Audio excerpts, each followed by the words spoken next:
privilégio de poder participar e ver do crescimento, do desenvolvimento dessa igreja, né, daquilo que tantas etapas, tantas fases, mas sabemos que Deus tem dado crescimento.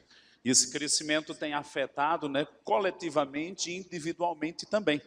Porque a palavra da fé, quando chega, gente, ela revoluciona a nossa vida. Amém? Diga comigo, essa palavra tem um poder transformador. E eu fico muito feliz também, né, de estar nessa estação aqui da Escola de Ministros. Foi um tempo maravilhoso poder estar ensinando, um pessoal tão receptivo, foi tão agradável, tão maravilhoso poder compartilhar acerca de coisas do ministério. Estivemos ministrando a matéria acerca de equilíbrio entre o fruto e os dons. E fiquei feliz, muito grato também de participar nessa noite desse tempo de ceia do Senhor. Eu aprecio muito essa prática que Jesus ele transmitiu à igreja naquele momento da última Páscoa. Recentemente tivemos o período da Páscoa e eu creio que nós, como povo de Deus, precisamos mesmo ficar bem conscientes do que aconteceu na obra da cruz, mas termos também um desejo no coração de estar participando da mesa do Senhor. Afinal, a mesa do Senhor é uma mesa de comunhão. E quando estamos praticando isso, estamos dizendo de uma forma natural e visível que nós temos prazer, nos deleitamos e apreciamos a presença, a palavra, a voz de Deus. E sabe, quando nós nos reunimos, existe mesmo um tempo para ministrarmos ao Senhor. Mas existe um tempo também de Deus nos ministrar. É impossível nos aproximarmos de Deus e não sairmos galardoados, com presentes nas mãos, com coisas compartilhadas dos céus. A Bíblia sempre vai referir que quando o nome do Senhor é invocado, desde Gênesis 4, 26, lá estava Enos invocando o nome do Senhor e um altar era levantado. O Velho Testamento aponta para tantos altares e todas as vezes que os altares eles eram edificados e os sacrifícios oferecidos, Deus ele se manifestava com fogo, com glória, com nuvem, com a sua mão poderosa, com manifestações do Espírito. E eu quero te dizer que o Calvário foi um grande altar eterno, mas a ceia é o memorial do altar perfeito. O maior sacrifício que esse mundo já pode ter tido foi Cristo na cruz do Calvário. E quando nós partimos o pão, quando nós bebemos o cálice, nós estamos colocando a nossa fé, reverenciando, confirmando a nossa fé naquilo que Cristo fez na cruz do Calvário. E há uma promessa que Deus fez lá em Êxodo, no capítulo 19, capítulo 20, quando Deus estava dando as instruções para o povo entrar na terra prometida. Quando o povo saiu do Egito, Deus disse assim: no lugar onde fizeram um altar e forem oferecidos sacrifícios, Deus diz: eu virei a ti e te abençoarei. Sabe, irmãos, a ceia é mesmo o altar da nova aliança, onde relembramos o que Cristo fez, mas deixa eu te dizer, quando nós fazemos isso, bênçãos, a comunhão, o poder de Deus, a glória de Deus vai vir sobre a sua vida. Diga comigo, hoje é noite de comunhão com os céus. Aleluia, abre a tua Bíblia em Atos capítulo 2, fico muito feliz de ver o que está acontecendo aqui. E se você pensa que isso já é o ápice do crescimento, eu te digo que é uma primeira fase para o crescimento. Vocês vão se multiplicar muito nesse estado. Vocês vão tocar muitas vidas. Vamos libertar muitas pessoas. Vamos proclamar esse evangelho. Vamos anunciar as virtudes daquele que nos chamou das trevas para a sua maravilhosa luz. Eu declaro que talvez você esteja aqui, tenha um familiar ou dois. Eu declaro que vão chegar os dias que vai ter 5, 10, 15. E vai se cumprir a palavra que diz: eu e a minha casa serviremos ao Senhor. Fala comigo, um a um. Vai se chegar ao Senhor. Olha para alguém perto de você e diga assim: permanece firme. Oh, aleluia! Grande e poderosa salvação se manifestou na vinda de Jesus Cristo. O Espírito Santo, por boca de Zacarias, anunciou isso, o pai de João Batista, e que seríamos libertos para adorar ao Senhor todos os nossos dias, em justiça, em santidade, e que estaríamos diante do Senhor, servindo a Ele com todo o nosso coração. Você não foi liberto para viver à toa, você foi liberto para ser intenso. A Bíblia diz que Jesus, Ele não gosta, Ele não se agrada lá no livro de Apocalipse do morno. Eu declaro que se sua vida está mais ou menos, você vai sair daqui fervoroso nessa noite.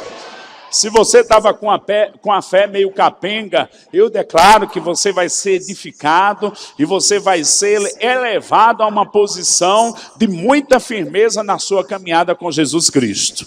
Aleluia! Você pode dar um brado de vitória? Aleluia! Vamos lá. Atos capítulo 2.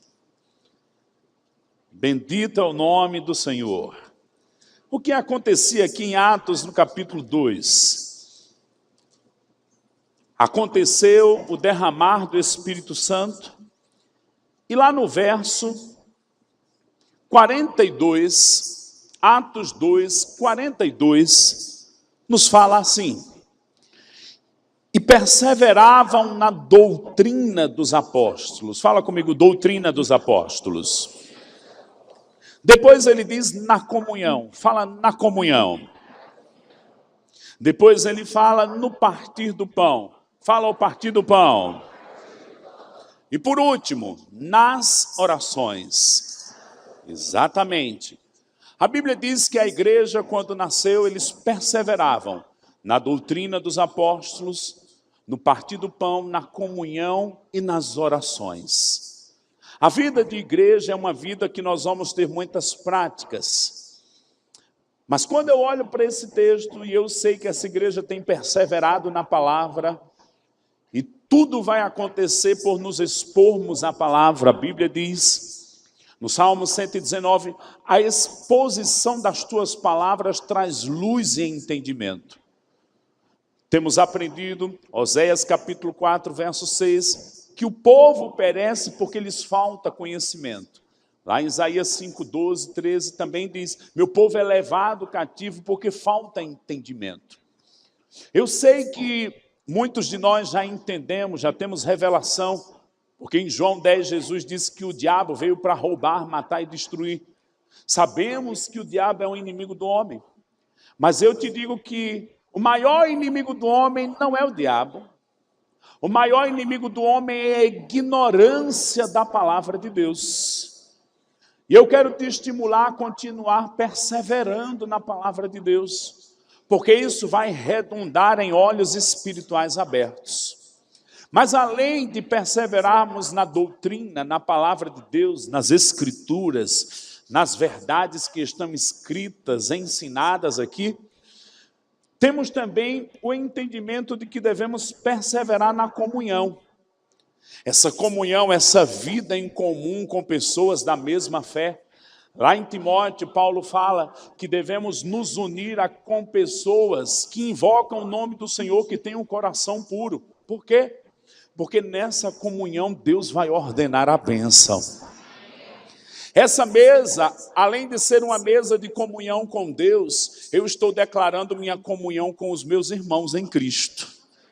Oh, aleluia!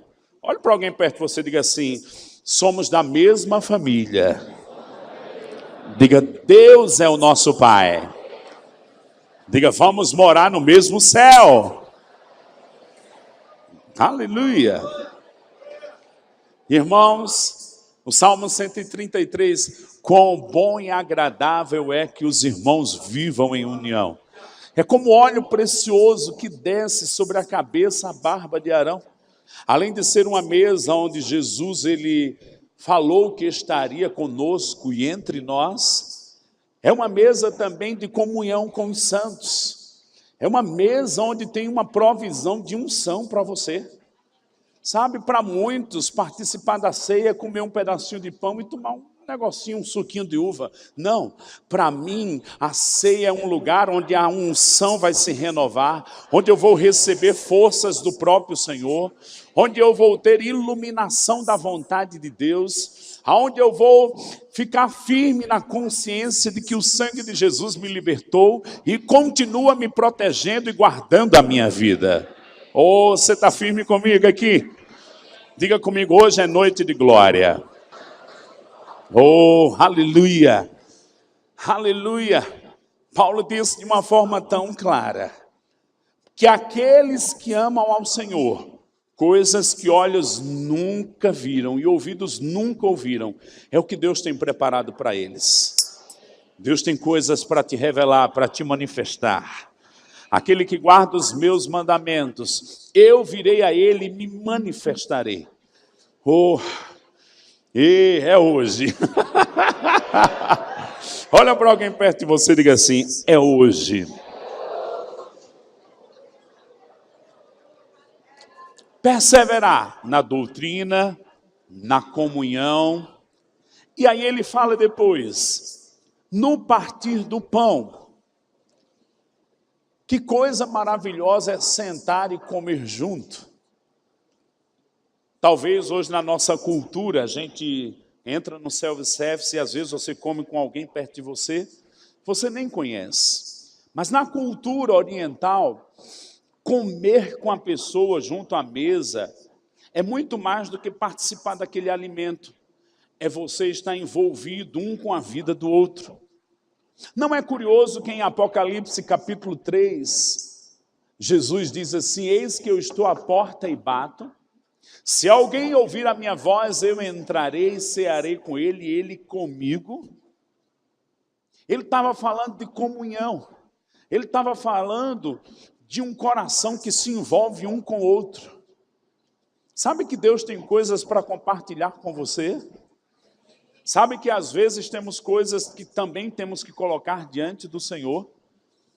E quando a Bíblia diz aqui o partir do pão, eu sei que eles comiam junto, como às vezes a gente come uma pizza, um churrasco, né? Ou um peixe maravilhoso, não é, Paulo? Opa, que peixe maravilhoso. Podemos comer juntos, mas muito mais do que apenas participar da comida, importa a gente estar em comunhão. E Jesus, ele desejou essa comunhão. Só que nessa noite ele não precisa bater a porta, porque estamos aqui desejando ter comunhão com ele. Ele não está morto, ele está vivo. Fala comigo, ele está vivo. Ele tem boca e fala. Ele tem pés e andam. Ele tem mãos que apalpam. Ele, quando se assentou à direita de Deus Pai, ele não virou uma estátua ou uma múmia. A Bíblia diz em Atos, no capítulo 7, que quando Estevão, ao ser apedrejado, estava morrendo, cheio do Espírito Santo, teve uma visão do céu, Jesus estava em pé para recebê-lo. Ele está vivo. Ele é o Senhor dessa mesa. Essa não é uma mesa do verbo da vida, essa é uma mesa de Jesus Cristo. É uma mesa de comunhão. É uma mesa onde ele convocou e disse aos discípulos dele, olha, faça isso, parte o pão, bebe o cálice, porque eu vou estar em manifestação com vocês. E a Bíblia diz em Atos que eles perseveravam na comunhão, no partir do pão e também nas orações. Sabe, irmãos, essa vida de intimidade com o Senhor é algo que nós não podemos negociar. E eu queria que você abrisse também comigo a sua Bíblia, né, o seu tablet ou telefone, em Lucas no capítulo 24. Diga comigo, eu amo a palavra de Deus. Aleluia. Vamos ver uma história aqui que vai nos edificar. E eu fico muito feliz de estar essa temporada aqui. E encontrei uma pessoa, né, que me recebeu há algum tempo atrás, lá na cidade de Ponta Porã. Ela está aqui? Como é teu nome, querida? Como? Loren. Então, Eu fui na casa dela e eu lembro que ficamos hospedados naquele dia na casa dessa irmã e do seu esposo. Muito obrigado por aquele dia. E eu dormi naquela tarde.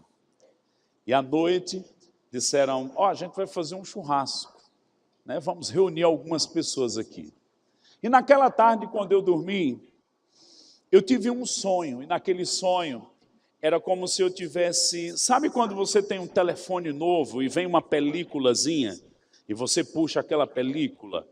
E eu puxava aquela película e o Senhor dizia, é tempo de desvendamento.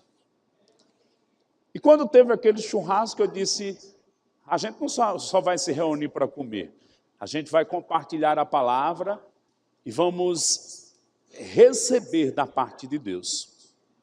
E eu lembro que eu ministrei isso que eu vou ministrar hoje. Você está aberto? Você quer aprender? Amém. Olha o que diz a Bíblia em Lucas 24. Verso 13. O capítulo 24 narra a ressurreição de Jesus Cristo. Diga comigo, ele ressuscitou. Verso 13. Naquele mesmo dia, 2 deles estavam de caminho para uma aldeia chamada Emaús, distante de Jerusalém 60 estádios. E iam conversando a respeito de todas as coisas sucedidas. Aconteceu que enquanto conversavam e discutiam, o próprio Jesus se aproximou e ia com eles. Fala comigo, o próprio Jesus. Dá um pouquinho de tua atenção.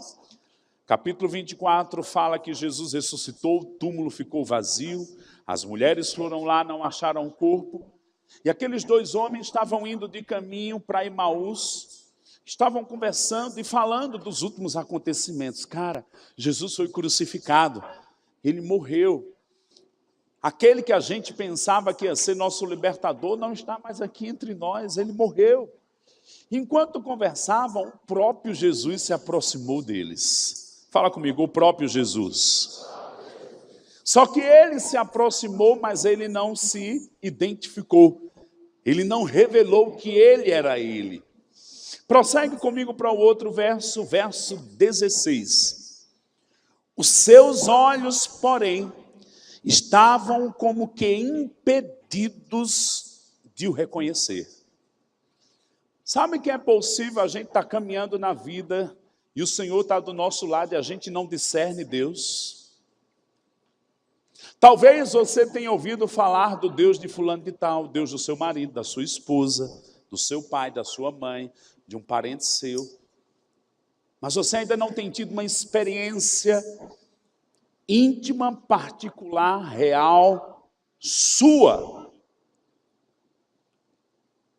Jó, ele diz uma declaração que faz muito sentido quando ainda não temos essa intimidade com Deus. Antes eu te conhecia de ouvir, mas ele chegou num estágio que ele diz, mas agora os meus olhos te veem. Eu declaro que debaixo da influência do Espírito Santo, você vai parar de conhecer Deus pelo retrovisor, pelo que os outros dizem.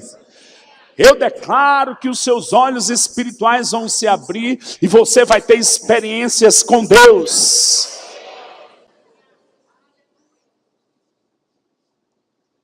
E como é que isso acontece? Nós vamos ver um pouquinho como é que isso acontece. A Bíblia diz que aqueles 2 homens estavam impedidos de reconhecer e Jesus com eles. O que aconteceu para que eles tivessem um impacto por dentro?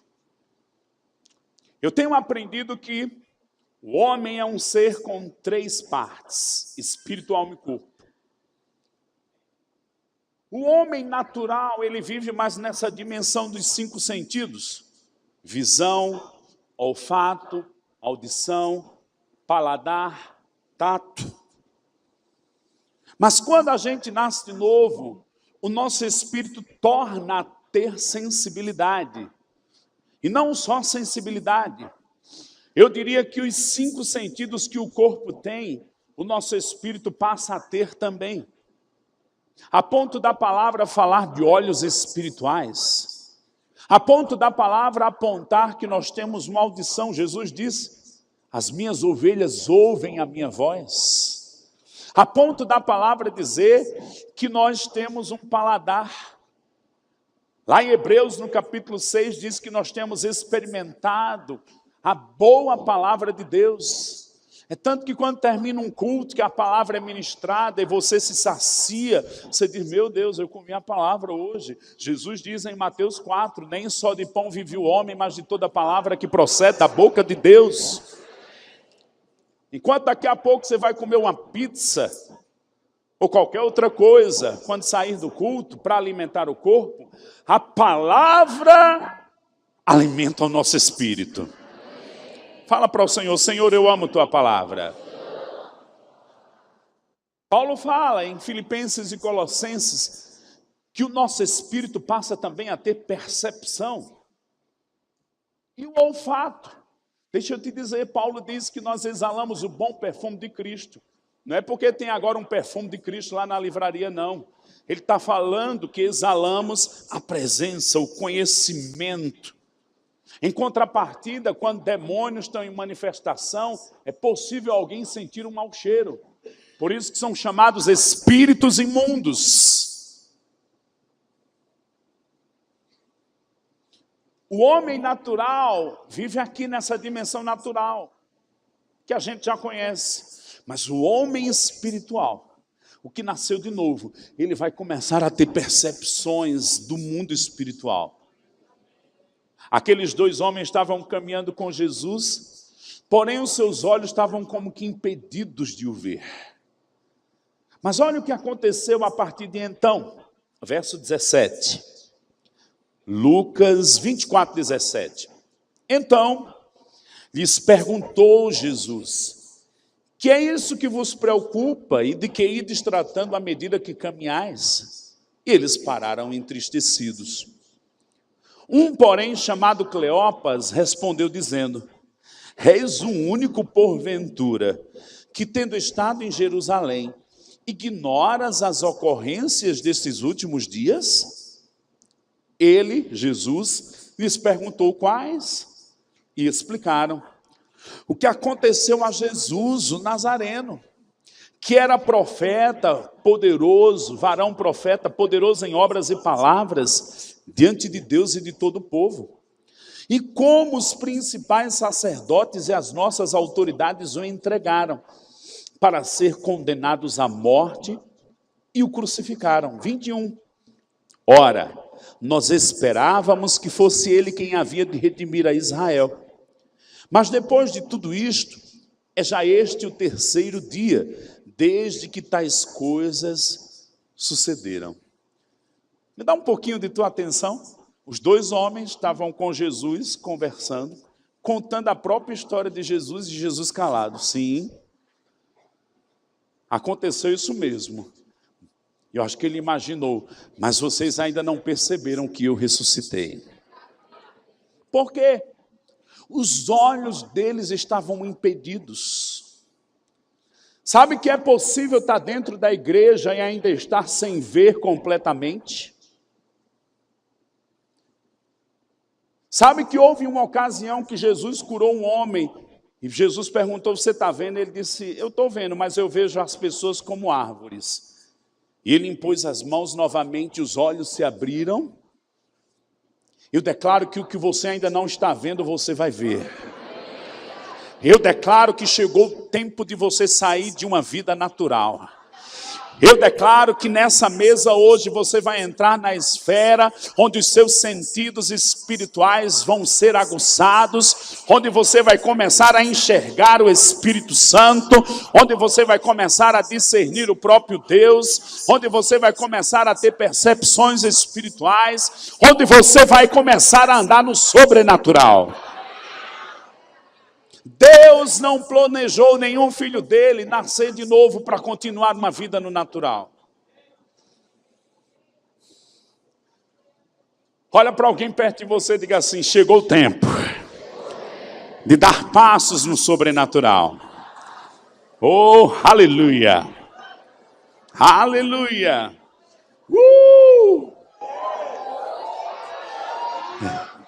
É hoje.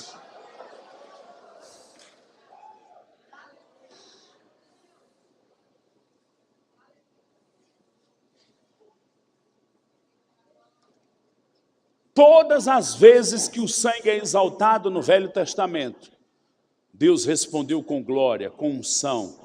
Salomão ofereceu sacrifício de mais de 100.000 animais.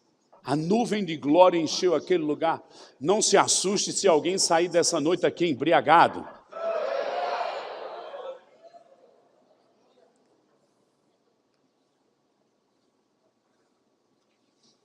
Não se assuste se você começar a ter percepções do outro lado. Que outro lado?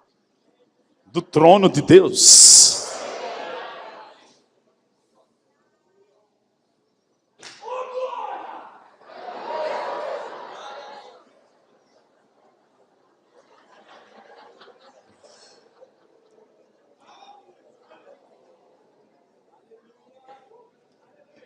Volta comigo para o verso 22. Aqueles dois homens continuaram conversando com Jesus. E o que eles disseram agora? 22. É verdade também que algumas mulheres das que conosco estavam nos surpreenderam, tendo ido de madrugada ao túmulo e não achando o corpo de Jesus, voltaram dizendo terem tido uma visão de anjos, os quais afirmam que ele vive. Ei, tem até gente que já ouviu falar, Jesus ressuscitou, mas não teve uma experiência com o Jesus ressurreto.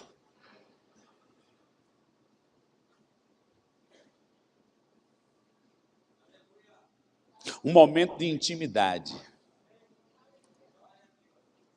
Eu declaro que essa mesa vai ser uma mesa de intimidade a qual você ainda nunca tocou.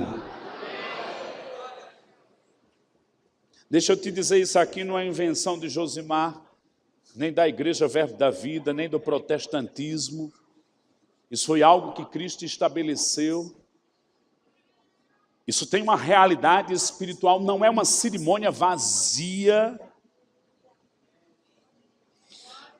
É uma celebração, como diz Hebreus 10, 19, que devemos nos posicionar no trono de Deus com intimidade, com consciência limpa, e devemos adorá-lo, e devemos experimentar o que vem dele, porque toda boa dádiva e dom perfeito vem do alto do Pai das luzes.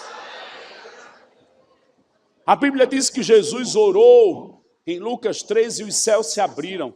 Aqui é um lugar de palavra, aqui é um lugar de comunhão, aqui é um lugar do partir do pão, aqui é um lugar de orações. Deixa eu te dizer, eu declaro os céus abertos na tua vida.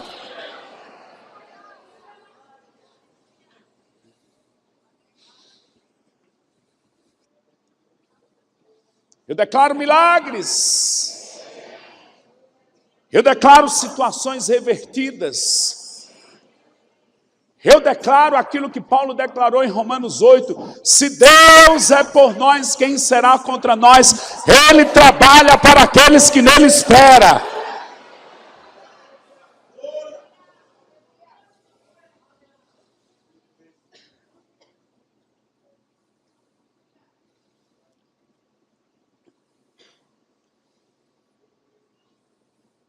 Até então, só os dois discípulos falavam.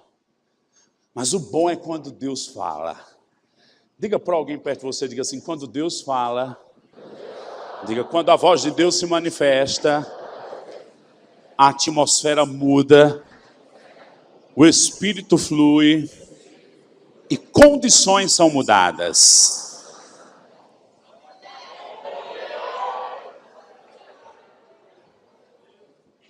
Aleluia. Você está comigo? Verso 24. De fato, alguns dos nossos foram ao sepulcro e verificaram a exatidão do que disseram as mulheres, mas não viram. Verso 25. Então lhes disse Jesus. Veja que agora aqui já não eram homens falando, os dois discípulos. Mas aqui agora Jesus começou a falar. O que Jesus disse? Honestos e tardos de coração para crer tudo que os profetas disseram. Porventura não convinha que o Cristo padecesse e entrasse na sua glória? E começando por Moisés, discorrendo por todos os profetas, expunha-lhes o que a seu respeito constava em todas as Escrituras. Jesus começou a falar e olha para cá, aqui está resumido. Mas o que ele fez? Ele pegou o Velho Testamento, a lei, os salmos, os profetas, e ele começou a explicar que a história dele estava contada ali. A vinda dele estava profetizada. Só que ele não disse que ele era ele. Ele apenas identificava que o Cristo que tinha morrido na cruz tinha que cumprir o que estava predito pelos profetas. Tanto com respeito aos sofrimentos, como também com respeito às glórias que ele haveria de experimentar e de entrar. E uma delas era ser levantado dentre os mortos, ser o sacrifício perfeito que nos substituiria na cruz do Calvário, mas ser também aquele que seria erguido da morte. Estava profetizado. A própria história de Jonas profetiza ele disse, o sinal de Jonas é o que vocês vão ter para os religiosos judeus. E qual foi o sinal de Jonas? Aquele peixe, depois de 3 dias e 3 noites, vomitou Jesus em Nínive. Aquilo era uma profecia de que a morte não deteria Jesus Cristo. Ele sairia das ânsias da morte. Ele seria levantado dentre os mortos. Deus cumpriria a sua própria palavra, e cumpriu. Fala comigo, Deus é fiel. E aí ele falou tanto, está só um versículo, mas ele se identificou em vários profetas, em várias histórias do Velho Testamento, e falou que aquilo tinha que se cumprir. Exatamente no verso 28, eu quero que você acompanhe agora comigo. Quando se aproximavam da aldeia para onde iam, fez ele menção de passar adiante. Mas eles, os 2 discípulos, o constrangeram, dizendo, fica conosco, porque é tarde e o dia já declina. E ele entrou para ficar com eles. Olha o verso 30 agora. E aconteceu que quando estavam à mesa, tomando ele o pão, olha para cá, até então ele não tinha se identificado. Ele contou, ele mostrou em todo o Velho Testamento que o que tinha morrido na cruz era para se cumprir profecias. Ele não negou a ressurreição, mas ele foi confirmando pelas palavras proféticas, mas ele não disse que ele era ele. Os olhos daqueles 2 homens estavam como que ainda impedidos de o reconhecer, mas algo estava acontecendo por dentro. E a Bíblia diz que aconteceu que enquanto estavam à mesa, tomando ele o pão, é o que a gente vai fazer daqui a pouco. Vamos partir o pão. É ceia de novo. Irmão, não tem essa atitude carnal, é ceia de novo. Não. Porque quando Jesus parte o pão, algo acontece. Tomando ele o pão, abençoou e tendo partido, pensa comigo, era o domingo, a ressurreição tinha acontecido, 3 dias atrás, Jesus tinha celebrado a ceia com os discípulos e partido o pão. E disse, isto é o meu corpo. Levantou o cálice, isso é meu sangue, derramado por vós.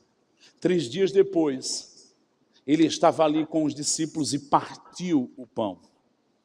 Só que aconteceu algo quando ele partiu o pão com aqueles 2 homens. Olha o verso 31. Então se lhes abriram os olhos e o reconheceram. Eu declaro que nessa noite você não vai comer só um pedacinho de pão que os diáconos prepararam, com muito carinho. Eu declaro que você não vai beber só um cálicezinho do suco de uva, não. Eu declaro nessa noite que a sua vinda à igreja, o seu participar da ceia, vai te fazer ver Jesus em níveis mais profundos. Os seus olhos espirituais vão se abrir, não esses. Porque pior cegueira do que essa desses olhos físicos é cegueira espiritual. Eu declaro nessa noite, não por causa de mim, mas por causa de estarmos reunidos aqui, eu sei que há uma unção do Espírito Santo, que vai fazer com que você tenha um entendimento espiritual da palavra como nunca teve. Você vai sair daqui, vai começar a ler a Bíblia e você vai perceber o Espírito Santo se movendo sobre as Escrituras e te explicando. Não se assuste se pela madrugada você despertar e o seu sono ir embora de verdade e você perceber uma coisa te conduzindo. Abre a Bíblia e você ler a Bíblia e começar a ter entendimento de coisas que você já tinha lido tantas vezes e nunca entendeu.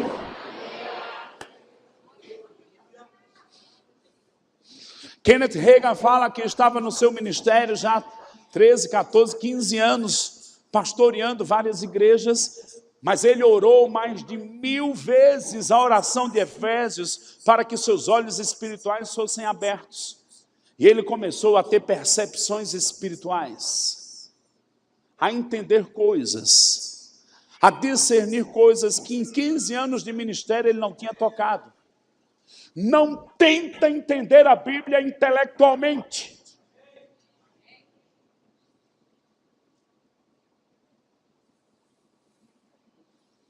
Só vamos entender a Bíblia mediante o Espírito Santo. E eu declaro uma nova estação na tua vida.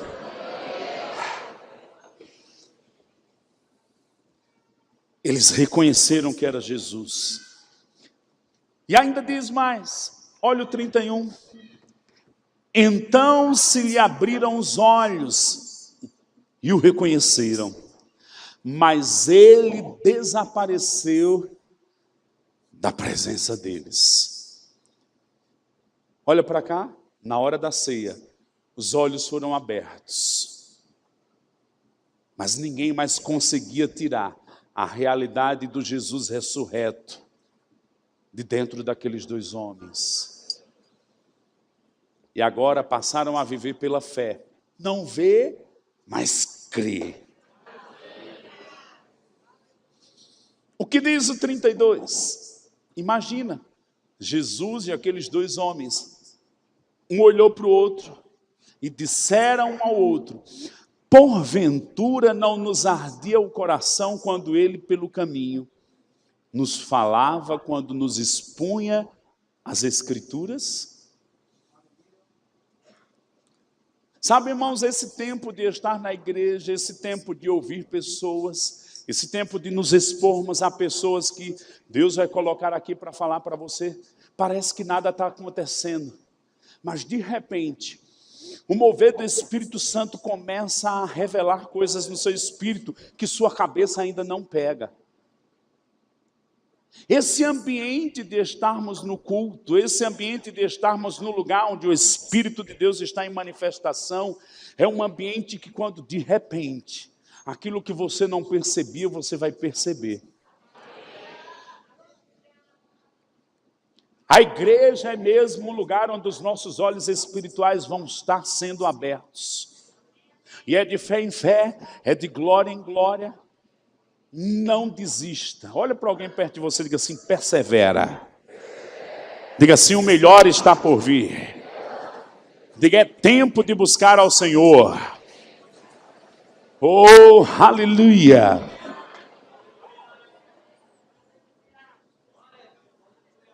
Não nos ardia o coração enquanto ele expunha, enquanto ele falava. Você já percebeu que uma das coisas que mais acontece no ministério de Jesus, e ele foi ungido para 3 coisas: pregar, ensinar e curar. Mas o ensino fez parte da presença, e teve uma presença marcante no ministério de Jesus. Ele ensinou mais do que pregou e curou. Por quê? Porque a palavra ungida, parece que nada está acontecendo. De repente, você começa a ter percepções espirituais. Eu declaro que sua vida nunca mais vai ser a mesma. Eu declaro o mover do Espírito se aumentando. Deus diz: achegai-vos a mim e eu me achegarei a vós. Quando você participar nessa ceia, você está dizendo: Deus, eu me achego mais a ti hoje. E Deus está dizendo: eu também vou me achegar mais a ti. Eu vou me revelar, você vai me conhecer, não mais pelo que os outros dizem, você vai ter experiências comigo, você vai conhecer a minha intimidade. Lá em Êxodo 33 diz que Moisés falava com o Senhor face a face, como 2 amigos se comunicam e conversam. Eu declaro que você vai ter tantas experiências com o Senhor, tanta intimidade com Deus, que isso vai se tornar uma amizade espiritual.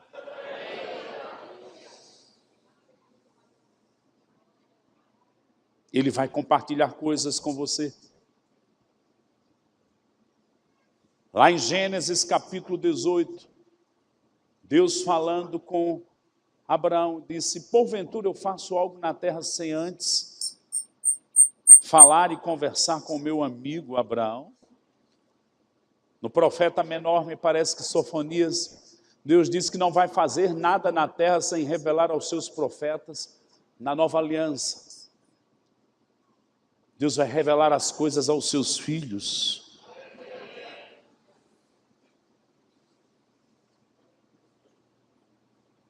Os céus vão se abrir sobre sua vida.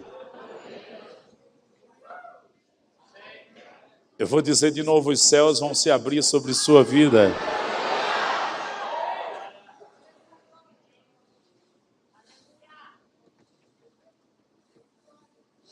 Socorro divino já está começando a ser compartilhado agora. Eu não vou me demorar muito, daqui uns minutinhos já vamos participar dessa ceia. E eu declaro que coisas vão acontecer. Em Filipenses, Jesus disse que vai suprir todas as nossas necessidades em glória. Estou à porta e bato, se alguém ouvir a minha voz, entrarei e cearei com ele e ele comigo. Talvez a necessidade de um seja consolo, mas a necessidade de outro seja um socorro em alguma área. A necessidade de outro seja você mergulhar um pouquinho na paz novamente. Confusão, problemas ficaram te assolando. Nessa noite, Ele, como a fonte, Ele vai suprir a necessidade de todos que se achegarem a Ele. Você está pronto para participar da ceia?